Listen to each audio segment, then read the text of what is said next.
A. The status and range of tribunals. Tribunals in the UK, the system of courts in the United Kingdom, is supplemented by a substantial number of tribunals, set up by Acts of Parliament.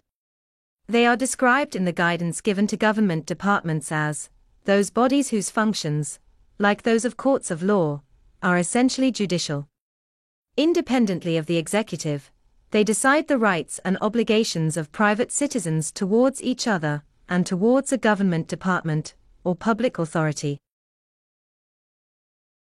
Report of Council on Tribunals. The growth in the number and importance of tribunals is closely related to the development of an increasingly active welfare state, with legislation covering areas previously considered private. Some examples are Social Security Appeal Tribunal, Employment Tribunal, Mental Health Review Tribunal, Immigration Appeal Tribunal, Lands Tribunal. Some tribunals have a significant effect in the areas of law involved. However, they are nonetheless inferior to the courts, and their decisions are subject to judicial review examination by a higher court of the decision-making process in a lower court.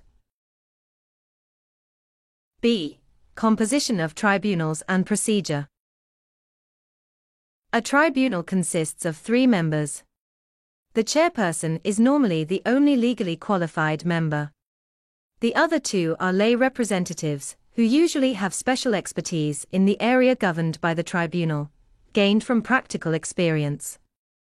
The tribunal will also have all the usual administrative support enjoyed by a court: hearing clerks, who are responsible for administering procedures, clerical staff, and hearing accommodation. The intention of tribunals was to provide a less formal proceeding in which claimants could lodge claims and respondents defend claims, and ultimately resolve their disputes without the need for legal representation.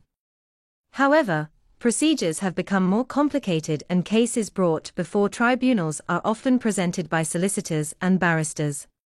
For example, a case of unfair dismissal where an employer appears to not be acting in a reasonable way in removing an employee could be brought to an employment tribunal. Procedure at that tribunal may include a stage where a government agency tries to broker a settlement so that a claim may be withdrawn. The costs of the hearing are borne by the public purse, that is, paid from tax revenue, but legal representation is at the cost of each party. Witness statements are normally exchanged before the hearing, and at the hearing both parties may question witnesses and address the tribunal. The tribunal can refer to decisions of higher courts before making its decision in a specific case.